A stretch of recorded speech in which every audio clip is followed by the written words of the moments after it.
How's it going, Internet? My name is LacenMC, and I am part of this collaborative channel called the Battle Subway. In this Battle Subway, there are a few other people who do cool series, and I'm doing one of them, and this one is the first episode of Make It Happen, GameFreak. This is basically just a rant series. All I'm good at is ranting. So in this series, I'm simply going to address things that I have. Now, they're not necessarily complaints. See, sometimes they're more suggestions that are based off of things I complained about. It's pretty simple. For this first episode, I just wanted to give you a rundown of what's actually gonna happen. I also wanted to stress the point that this is all pretty much opinion-based. You don't have to agree with me. In fact, if you disagree, let me know in the comments below. So for this first episode, I'm just going to rant about something that has bothered me in recent years. I will say the past 4 years, nah, scratch that. The past 3 years of Pokemon. I'll say 3 years. And I'm saying 3 years because 3 years ago I was 17 years old. Now, being a 17-year-old Pokemon player, you would think that's kind of old, but it's not. The target audience is kids, but at the same time, people my age and a bit older, I wouldn't say much older, but a bit older, are still into these games because they've carried out through our almost entire lives. Red and Blue were the first RPGs to really impress children. And when I say that, I know it's a bold statement. But hear me out. Any RPG player who really plays RPGs can look at Pokemon and say, this is basic. I'm not gonna call out any RPGs because, to be completely honest, I don't know much about RPGs. I just know that a lot of RPGs that I have tried out and that I have seen, because I do have friends that play RPGs, are kind of complicated. And when you think about it, Pokemon is not complicated to the player. But behind the code, it is a programming masterpiece. The mathematics that are involved in that coding are just brilliant. And any programmer can sit there and say, GameFreak, you did a great job. This series had a lot of potential. 150 creatures that you can capture that have all their own stats and their backstories and Pokédex entries. And they're all original. They're all different from one another, and it's cool, and it's targeted for kids, which is awesome because that means the game is simple to pick up. Anybody can pick it up. GameFreak created one of the greatest series in history. The series turned into an anime, a big toy line, a lot of video games after that. It was an amusement park in Japan. Pokemon is a pretty big deal. But being an older gamer, there are a few things about Pokemon that kind of irritate me. Now, like I said, for this first episode, one thing I'm going to completely nitpick is the story. As talented as GameFreak is at programming, they have to sit there and realize that we as in a heavy chunk of the Pokemon fanbase, aren't kids anymore. Like I said, a lot of them are around my age. I would say 17 to easily 22. I'll say that. And we want more complex stories. Now, I'm not telling them to make something as complex as, say, the Final Fantasy series. To beat the Elite Four, to get all those badges, to become the Pokemon champion, I can assume that we play Pokemon for, it takes us 35 to 40 hours. In those 35 hours, there's a very repetitive story that happens within all the games. Pretty much, you start off with your adventure, filling out a Pokédex that already has information on every Pokemon ever, and fulfilling somebody's dream, and then taking down some sort of criminal organization that's threatening whatever region you're playing in. But my problem is that if I'm going to play a game for 35 to 40, maybe 45 hours, I kind of want some complication in there. I want to be tested. I want there to be complexity, and I want to fall in love with these characters that are coming out over and over and over again. Now, when I mention characters that I want to care about, I will refer to, let's say, villains for now. I don't care who you are. Everybody loves a good villain. Ever see The Dark Knight? Chances are you like the movie because of Heath Ledger's performance as the Joker. That's the only reason why you like the movie. You know, and the combat's cool and everything, but you like that villain. Villains have backstories and intentions that make them evil. It's the fact that villains have a different approach and a view of morality and how to get something accomplished that makes them wrong and flawed and evil, but you can understand them. That's a good villain to me. Now, when you want to talk villains, a good teams that came by were in Generation 3. Generation 3 stands out.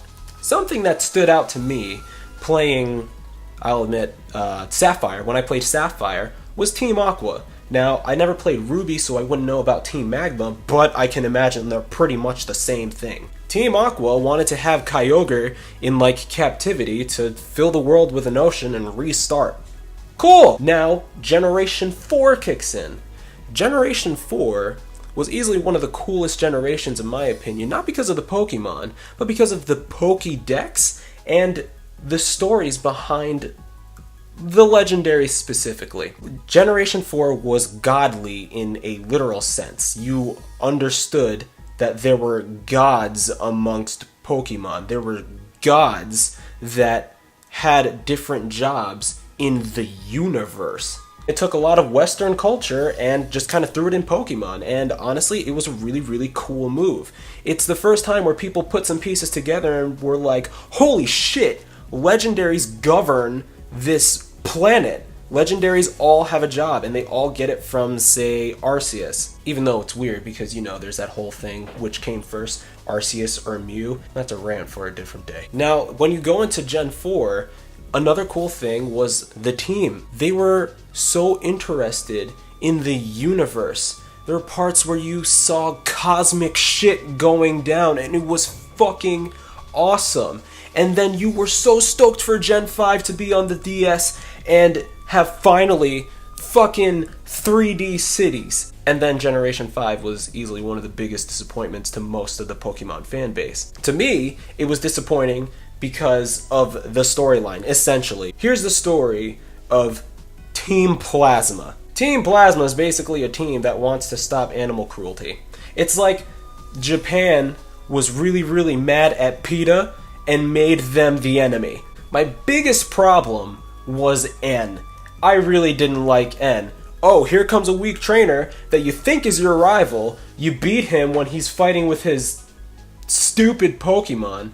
You beat him again, and he wants to be friends, and you guys are at a carnival or an amusement park or whatever the fuck you're at, and he's just kind of like, hey, let's spend some time and get on this Ferris wheel as friends. And when you're at the very top, when you can see the whole view, he's like, oh, this whole view reminds me of world domination. By the way, I'm the leader of Team Plasma. What? The whole story with N just threw me off, and I didn't like it. Now, in Gen 6, you got Team Flare, headed by a very good scientific researcher who came up with the Holocaster and has ambition to change the world. He always calls it making the world beautiful. The dude, Lysandre, it's pronounced Lysandre, not Lysander. It's pronounced Lysandre. Lysandre has a goal in mind. Okay. And he uses this ancient machine to capture either Eviltal or Xerneas, whatever one you play, be X or Y. And he wants to harness their power to restart the world. His goal is to destroy everything. He gets the idea of the machine from some guy who somehow managed to live for 3,000 years, who all he wanted was to search for his flebebebebebe. And that was a cool twist on the story, and the ending, the game ended in a very, very solid and strong way, but I wish that the team the rivaling team was better. Team Flare was very stylish and the music was cool, and the Pokemon were sometimes actually kind of difficult, and it was a very interesting team, and they had a lot of potential. And GameFreak showed a lot of potential in this, but it kind of fell apart at the end when Lysandre was kind of like, oh, I want to destroy the world. Whereas kind of like, whatever happened to style and beauty? Now I'm sitting here and I'm disappointed in GameFreak because there were times where they had some really cool story elements. The spin-off games, I'm talking to you. Gen 3 lovers, I will admit something right now. Colosseum and XD Gale of Darkness were awesome games in my opinion. Colosseum's storyline is really solid. At the start of the game, you see some dude blow up a base, steal a device, and then blow the base up even more, and go to some restaurant just to kind of hang out, looks at the news, and it's like, hey, they found out I blew up this base. You don't know what that base is, but you see like the big boss man. He's very recognizable. He has like thunderbolts, has a mustache, and like really big eyebrows, and he just screams villain. So you kind of know from the start that they're bad, but who is this guy that decided to blow up this base? You think he's a super heroic guy at first, but then later down the road you realize he was a member of that team and he went rogue.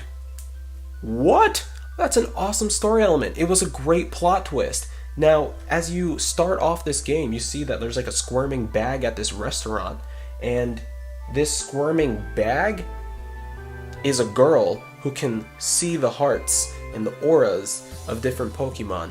And the device that you stole in the beginning is basically a device that steals Pokemon. So this kid, yeah, you start off with an Umbreon and an Espeon, and you don't know if they were stolen or not, because this device literally allows you to steal Pokemon. And in the whole entire game, there's no wild Pokemon. You steal evil Pokemon. That's the whole point of the game. When you discover this girl, you find out that there is another criminal organization that's trying to take over, everything by turning strong Pokemon terrible and having them as weapons to destroy everything. So they were hoping to destroy everything, and that was fucking cool, and I really, really enjoyed it. And you go down the road, you meet a mayor in the first city that you fucking visit, and he is very nice to you, and he is supporting you in every single way possible, pushing you throughout the game and helping you out. And then you find out at the very end that the big bad guy who's behind the scenes is this mayor, and he brought you as far as he did so he can destroy you himself. What a good game. After taking down Team Snag'em and then going for what they call the Criminal Syndicate, wow. XD Gale of Darkness starts off with this big black Lugia with red eyes lifting a boat out of the ocean and pushing it somewhere. What is going on? You already ask yourself questions. Why the hell is Lugia big and black? No homo. And why is he stealing a boat?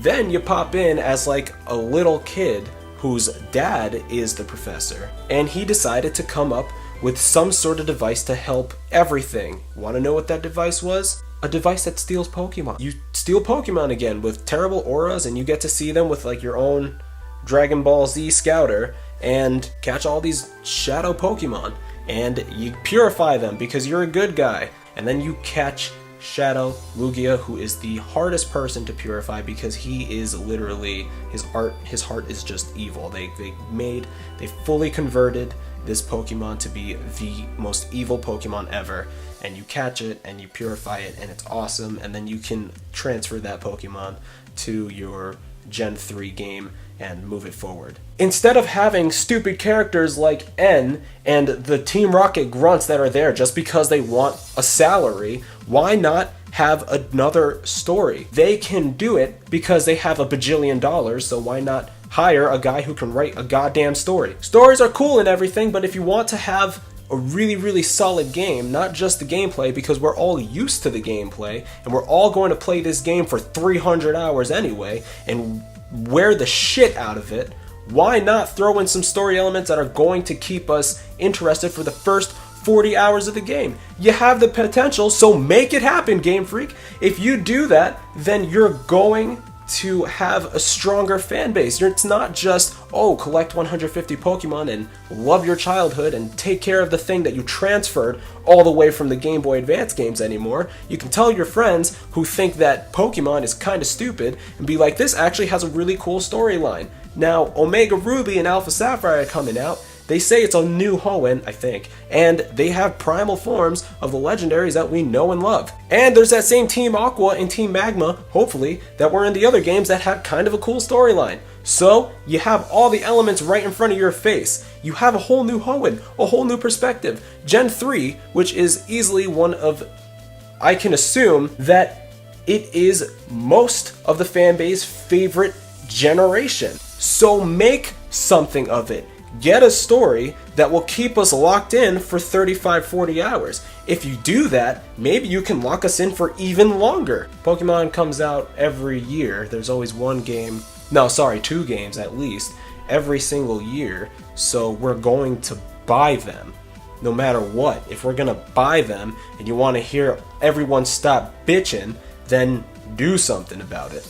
And you can do it, and we would get a lot more into this thing and just have a pretty good handy dandy time with our friends and talking about it and spreading the word, and you can get more monies from the RPG players that think that Pokemon is absolutely pathetic. So let me know what you think in the comments below. Am I right? Am I wrong? Let me know what you think with the like bar. Like it or dislike it. Along with that, suggest to me what I should rant about next, give my opinion about next, because honestly, I don't know what I'm going to do next. And make sure, because I have to promote this because I'm a good person, make sure you check out the other things that are going on in the Battle Subway, and shameless self-promotion here, go click on my channel, and a lot of the cool things that are happening I will link in the description below. Check out all my friends in the Battle Subway as well, because they're absolutely awesome. They are really, really cool people, and I'm so happy that I'm part of this. I just wanted to get that out of the way. Okay, subscribe to this channel and every other Battle Subway Tuber channel.